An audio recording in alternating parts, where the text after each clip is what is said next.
Children, Sairam, and welcome back to your online teaching session. We have just finished with your first semester and I hope everybody has done well in your exam. So now let's proceed with the next part of your syllabus. Now today we'll be starting with History Chapter 6, Empowerment of Women and Other Weaker Sections, Part 1. Now in our previous lessons, children, we have learnt about how India developed after the independence and how new inventions, new technology, new means of communication have helped about in the further development of the country.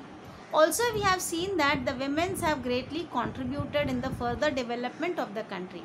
So now for this lesson we are going to learn about how the women from the weaker sections also have greatly contributed in the further development. Now you can see that this is a table of number of women per 1000 men.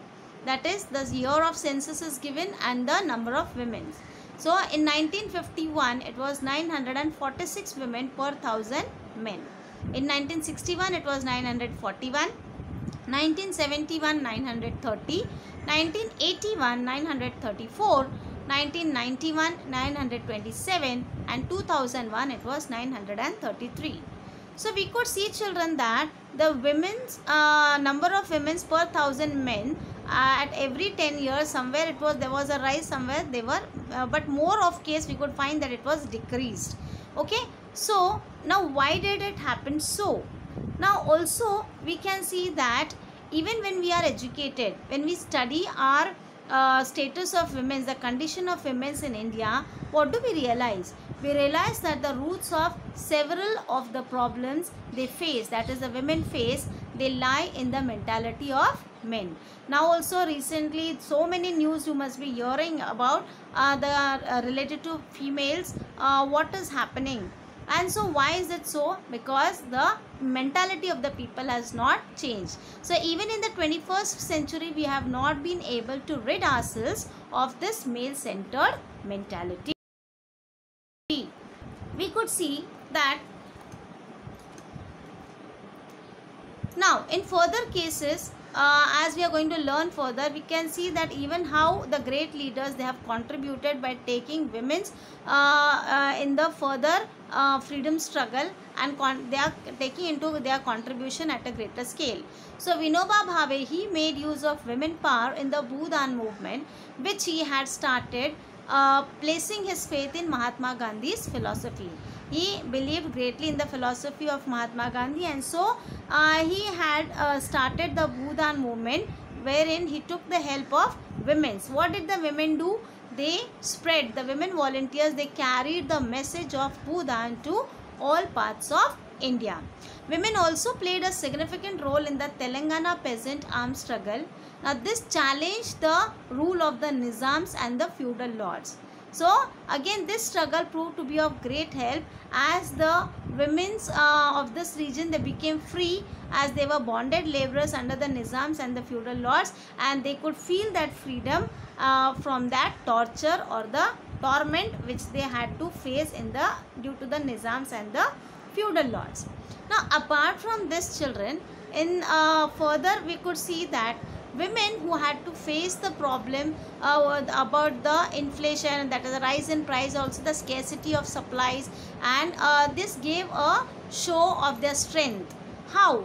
As they had organized an entity in 972. So in a group, what did they do? Under the leadership of Mrinal Gore. Who is Mrinal Gore? A socialist leader. Women in Mumbai, she participated in a demonstration which came to be known as the Latne Morcha. So Latne means what? The rolling pill which your mummy uses to make chapati and all, right? So with that they had launched a struggle against the rise in price and also the less supply of commodities. So she is Mrinal Gore, a socialist leader who had led this Latne Morcha.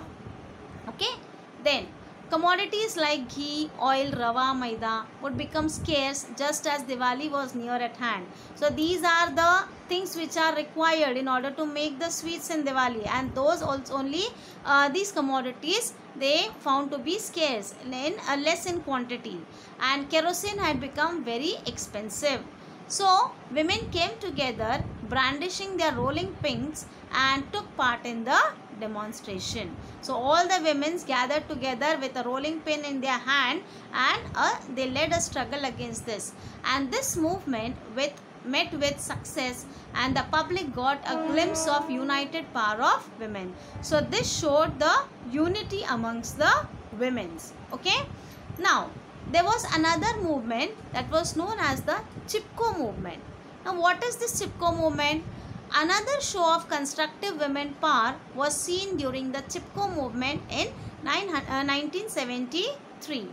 Now trees from the forest in the foothills of the Himalayas were to be cut down for commercial purposes. So there were trees which were to be at the foothills of Himalayas, which were thought of cutting down for what? For commercial purposes. And this is Sundarlal Bahuguna who had led this movement.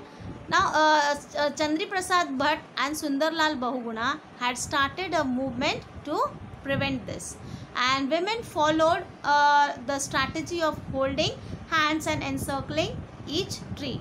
So what did the women do? They had followed of what was that? They would hold the tree, okay, holding, encircling each tree, that is nobody would cut it.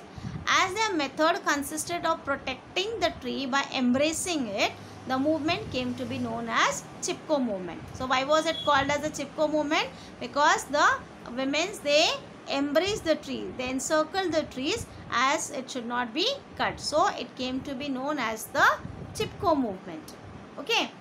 Then women also took part in large numbers, and women had a big role to play in the agricultural economy of this region.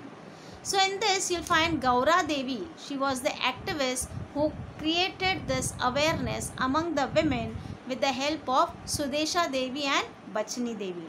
So you can see here Gaura Devi, she was one of the activists who created this awareness among the women, and who are there to assist her? Sudesha Devi and Bachani Devi.